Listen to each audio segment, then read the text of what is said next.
महाराष्ट्र के इस पावन धरती को मैं प्रणाम करता हूं।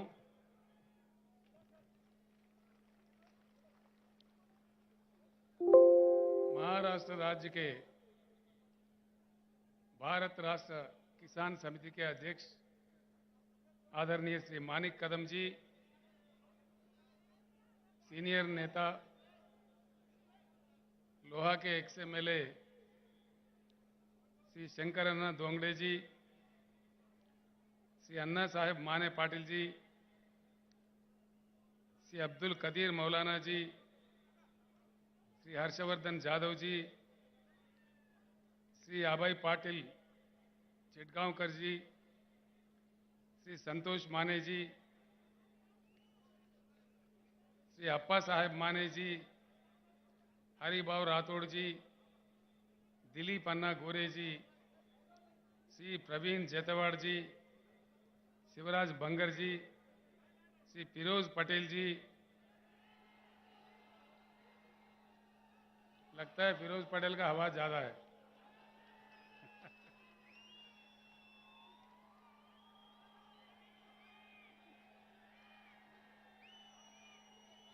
श्री विजय प्रकाश तोम्बारे जी, श्री बाला साहेब सनाप जी, श्री कुलदीप करपे जी और तेलंगाना राज्य से मेरे साथ आए हुए हमारे सीनियर नेता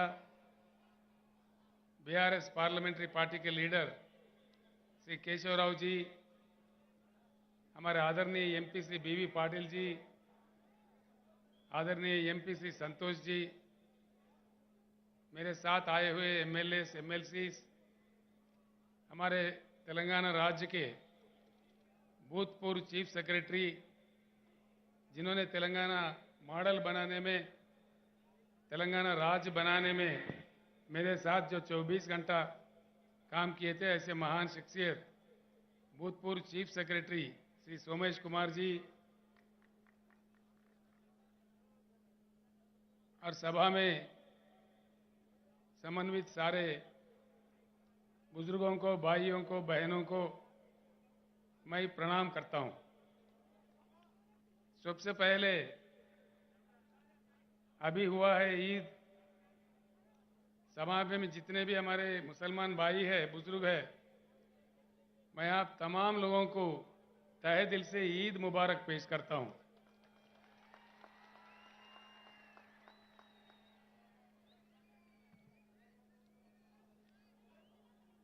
इन दिनों में एक प्रश्न बहुत बड़ा जो देश के दानिशमंद लोग हैं, जो बुद्धिजीवी है, उनके भीतर में और मेरे मन में भी एक बहुत बड़ा प्रश्न उठ रहा है। आज हमारा देश इतना महान ऐतिहासिक परंपरा रखने वाला एक महान देश जो हमारा भारत है, एक प्रश्न, मौलाना जरा गड़बड़ कम करना था, तो ठीक है, थोड़ा गड़बड़ बंद करो जीवन। इतने महान देश का आज का हमारा देश का लक्ष्य क्या है? भारत का कोई गोल, कोई लक्ष्य है या भारत अपना लक्ष्य खो बैठा है? ये प्रश्न मुझे खाए जा रहा है कई दिन से। ये कौन है भाई?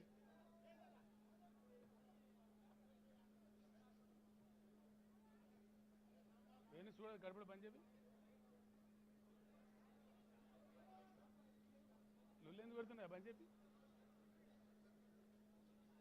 तो एक बात को हमें समझना जरूरी है। सबसे पहले मैं आपसे एक प्रार्थना करूंगा, जो मैंने नांदेड़ में भी किया था, लोहा में भी किया था, आज फिर एक बार अपनी बात को दोहराता हूं। जितने भी सभा में लोग आए हुए हैं, मैं आपसे प्रार्थना करता हूं, मेरे जो भी बात है यहीं सुन के यहीं इसको भूल मत जाइए। आप अगर शहर से हो, आपके बस्ती में जाने के बाद, आप अगर देहात से हो, अपने गांव जाने के बाद अपने लोगों के भीतर इसका चर्चा जरूर कीजिए और सच जानने का कोशिश कीजिए। इतना मैं आपसे प्रार्थना करता हूं। आज मैं जो भी कहूंगा, क्या ये अच्छा है बुरा है, देश के लिए, हम सबके लिए, जरूर अपने अपने गांव में या शहर के अपने अपने बस्तियों में अपने साथियों के साथ, अपने घर वालों के साथ, अपने बस्ती वालों के साथ दया करके चर्चा कीजिए, ताकि बात निकल आ जाएगी। सत्य क्या है, हकीकत क्या है, हमें समझ में आ जाएगी। अगर भारत अपना लक्ष्य खो बैठा है, गुमराह होकर भटक रहा है, तो कहां पहुंचेगा देश? इतनी बड़ी जनसंख्या, सारे दुनिया में सबसे बड़ी आबादी, बिना लक्ष्य का समाज, बिना लक्ष्य का देश का अंजाम क्या होता है और वो कहां पहुंचता है? ये किसका पाप है? हो क्या रहा है देश में? कुछ होना है या ऐसे ही पड़े सड़े रहना है? सवाल हमारे सामने ये है। भारत का कोई नया लक्ष्य, कोई नया चेतना, एक नई सवेरे कस्तैफ, एक नई उमंग से आगे बढ़ना है या ऐसे ही पड़े रहना है? सवाल इस बात का है। 75 साल हो गए देश आजाद हो गए। मैं सुन रहा था आज सुबह से, यहां से हमारे जीवन रेड्डी एमएलए, हमारे वेणुगोपालाचार्य जी, हमारे पाटिल साहब, जितने भी लोग हैदराबाद से आके यहां काम कर रहे थे, वो लोग मुझे मैसेज भेज रहे थे। मुकामी लोगों से भी मेरा बात हुआ। शहर में 8 दिन में एक बार पानी आता है। प्रकाश पोहरे जी जो देशोन्नति के मालिक है, मेरे साथी है, अकोला से आए हैं, उनसे भी मैंने मालूम किया तो वो भी कह रहे थे कि अकोला में भी यही हालत है। फिर कहां ठीक है? महाराष्ट्र राज्य में इतने नदियां निकलते हैं, शायद ही किसी राज्य से हिंदुस्तान में नहीं निकलते। गोदावरी है, कृष्णा है, पेनगंगा है, वेनगंगा है, मंजीरा है, भीमा है, घटप्रभा है, पंचगंगा है, मूला है, प्रवरा है, कितने कितने नदियां निकलते हैं। इतने नदियां निकलने वाले एक बलवान financial capital of India Mumbai साथ रखने वाले राज्य पीने का पानी नहीं दे सकता? ऐसे हालात में भी हम लोग क्या मुतमैन हैं? दया करके सोचिए, जनता क्या मांग रही है? कोई सोने का ईंट थोड़ी मांग रही है, चांद सितारे थोड़ी मांग रहे। पीने का पानी भैया। इतनी लंबी लंबी भाषण के बाद, इतनी सरकारें बदलने के बाद, क्या हंगामा, सियासी हंगामा देखने के बाद पीने का पानी तक हमको फराहम नहीं होता। ऐसी भारत आगे भी रहना चाहिए या बदलना चाहिए? बेरोजगारी बढ़ रही है, लाखों उद्योग बंद हो रहे हैं, लाखों श्रमजीवी जो उसमें काम करते हैं, कामगार लोग रोड पे आ रहे हैं, और देश में पूरा जातिवाद, धर्मवाद, लिंग भेद खेल रहे हमारे आंखों के सामने। रोज बरोज हम देख रहे हैं। जो धनवान है, अमीर है, और अमीर होते जा रहे हैं। एक ही साल में 10 लाख 12 लाख करोड़ के करोड़ोपति अरबोपति बन रहे हैं। जो गरीब है और गरीब होते जा रहे हैं। ये सब कड़वे सच है, आपके हमारे आंखों के सामने है। ये कोई मैं कहानी नहीं बता रहा हूं, जो रोज हमारे को देखने को मिलता है। ये कोई माने या ना माने, ये कड़वा सच है।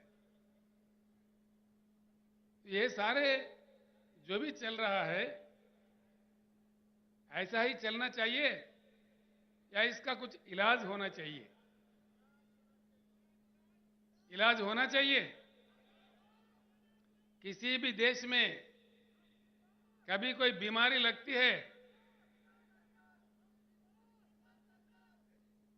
कभी कोई बीमारी लगती है, सुधारने वाले डॉक्टर होते हैं उस समाज के, उस देश के दानिश्वर, बुद्धिजीवी, उस देश के, उस समाज के युवा शक्ति, जिनके खून में ताकत होता है, यही डॉक्टर्स होते हैं। नौजवान भाइयों को मैं प्रणाम करके पूछता हूं, हम लोगों को तो उम्र गुजर रहा है, लेकिन ये कल का देश आपका है, भविष्य आपका है। आप ऐसे ही पड़े रहोगे या कुछ उज्जवल रास्ता बनाओगे, फैसला कीजिए। और एक बात पक्का तय करके चलिए, हमारी जो समस्या है किसी भी दिन ये हमको ही सुलझना पड़ेगा। कोई अमेरिका से नहीं आएगा, कोई रूस से नहीं आएगा, कोई दूसरे देश वाले आके हमको नहीं सुधारेगा। सवाल यह है कितने जल्दी हम जाग जाए उतना ही हमारा सुधार होगा। जितना हम लेट कर दिए और बड़े अन्याय का सामना हमें करना पड़ेगा। एक ही बात सोचिए, हिंदुस्तान में कई लोग, सर छोटूराम जो आजादी से पहले पंजाब राज्य में काम कर रहे थे, उत्तर प्रदेश में महेंद्र सिंह टिकैत काम कर रहे थे, यहां अपना महाराष्ट्र में शरद जोशी के नेतृत्व में कई लोग, लाखों लोग काम कर रहे थे,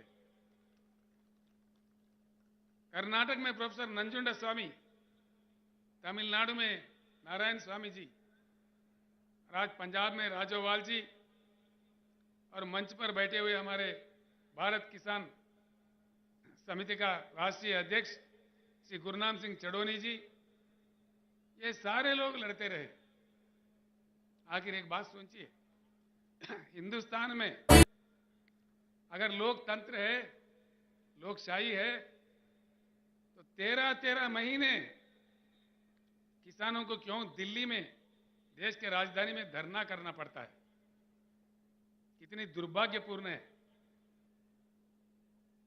ये क्या स्थिति है? ये लोकतंत्र है? 13 महीने के बाद, 13 महीने के दौरान में 750 किसानों का मृत्यु हो गया। 750 लोगों को मरने पड़ते हैं इस देश में, जिसमें लोकतंत्र हम कहते हैं। ये क्या तमाशा हो रहा है देश में? उसके बाद प्रधानमंत्री खुद माफी मांगते हैं, कानून वापस लेते हैं। अभी और 13 महीने गुजर गए, होता कुछ नहीं है।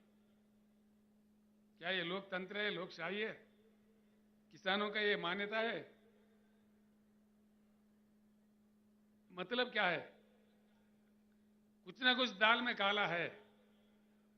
ये बात मैं किसी और जगह कहा तो वो लोग कह रहे थे दाल में काला है, ये पुरानी बात है भैया, अब तो पूरा दाल ही काला है। तो मतलब क्या है? जरूर कुछ इलाज की जरूरत है, कुछ ना कुछ परिवर्तन की जरूरत है। भारत को बदलना चाहिए, बिल्कुल बदलना चाहिए। भारत को परिवर्तन बहुत आवश्यक है, बहुत जरूरी है। जब तक हम परिवर्तित नहीं होंगे, हमारा किस्मत नहीं बदलने वाला है।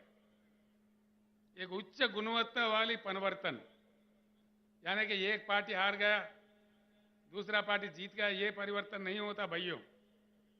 उच्च गुणवत्ता वाली, जिस चुनाव के दरमियान, जिस चुनाव के जरिए जनता जीतती है, जनता मांगे सफलता मिलती है, वो सही जीत होता है। पार्टियों का जीत नहीं होगा। पार्टियां तो कहीं जिता है हमने, कहीं जीते, एक गया, दूसरा है, तीसरा है, चौथा है, कितनों को जीता है अब तक हम लोगों ने? कितने पुड़ारी आए इस देश में, कितने नेता आए, कितने पार्टी आए, लेकिन समस्या जस के तस। समस्या का कोई समाधान नहीं। जिस देश में हर दिन सौों की संख्या में किसान आत्महत्या कर रहे हो, जिस राज्य में, जिस पावन धरती पे मैं खड़ा हुआ हूं, इतने नदियां निकालने वाले इस महाराष्ट्र राज्य में अभी हमारे शंकर अन्ना बता रहे थे, रोज 6-7 किसान आत्महत्या कर रहे हैं। या प्रधानमंत्री को या राज्य के नेताओं को क्या पड़ी है? वो लोग तो अफ्रीका से शेर ला के दिखा रहे हैं हमारे को। अरे भाई, ये हमारे किसान शेर मर रहे बोले तो देखो देखो, ये अफ्रीका का चीता है, ये नामीबिया का शेर है, इसको देख के खुश हो जाओ। क्या समझ में आता है? समस्या का वो समाधान नहीं है। इसीलिए मैं हमारे शेतकरी भाइयों से और बहनों से हाथ जोड़ के विनम्र पूर्वक प्रार्थना करता हूं, जब तक हम खुद शेर नहीं बने हमारा समस्या का समाधान नहीं मिलेगा। तैयार होना चाहिए।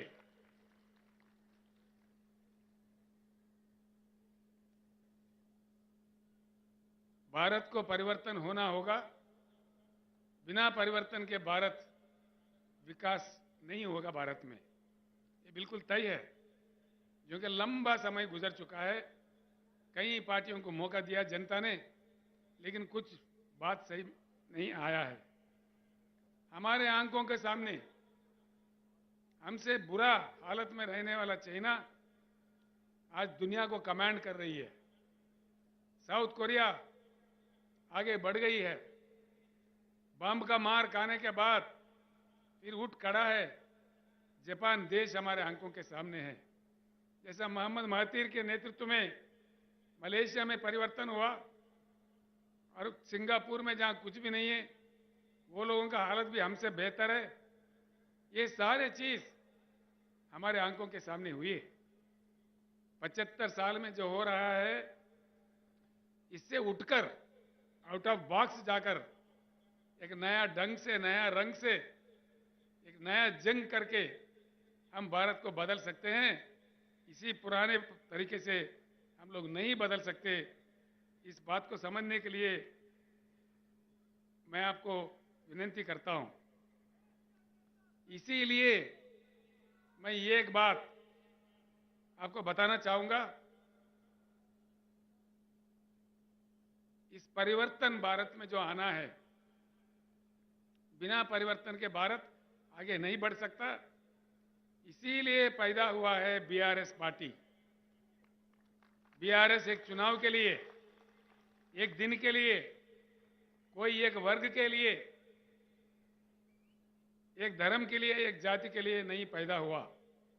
ये सारे भारतवासी जितने भी है, उनके हकों को लड़ने के लिए, उनके हकों के लिए बिल्कुल बीआरएस पैदा हुआ है।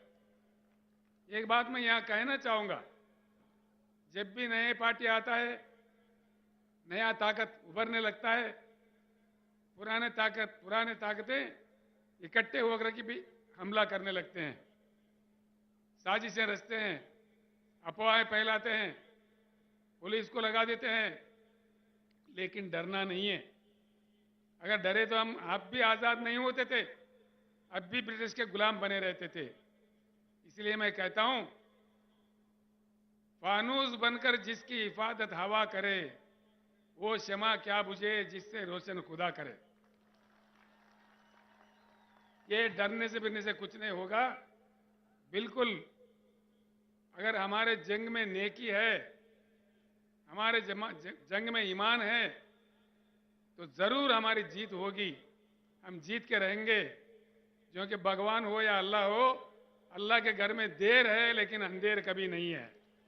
इसीलिए हमको आगे बढ़ना चाहिए। इसीलिए आया है बीआरएस पार्टी। और बीआरएस पार्टी परमानेंट ऑफिस हमने खरीदा है नागपुर में। हमारे अभय भाई और लोग यहाँ पे भी परमानेंट ऑफिस खरीद रहे हैं। कोई किराए वाला नहीं, बिल्कुल परमानेंट। बीआरएस काम करता रहेगा। जब तक भारत पूर्ण परिवर्तन नहीं होगा, तब तक ये लड़ाई जारी रहेगा। भाइयों, मैं आपका ज़्यादा टाइम मतलब नहीं लूँगा। 2 बातें मैं समझा दूंगा आपको, सिर्फ 2-3 बातें। ये समझने की बात है। एक अजीब बात है, पानी नहीं है शहर में। प्रकाश पोरे कह रहे अकोला में नहीं है। कोई वकील साहब आए थे पूना से, पूना में भी सही नहीं है, देहात में तो है ही नहीं है। फिर ये क्या चक्कर हो रहा है? हो क्या रहा है हिंदुस्तान में? किसान हमारे क्यों आत्महत्या कर रहे हैं? दया करके सोचिए इस बात पे। इतना हमको गुमराह कर दिया है, खास तौर पर 2 चीज, एक पानी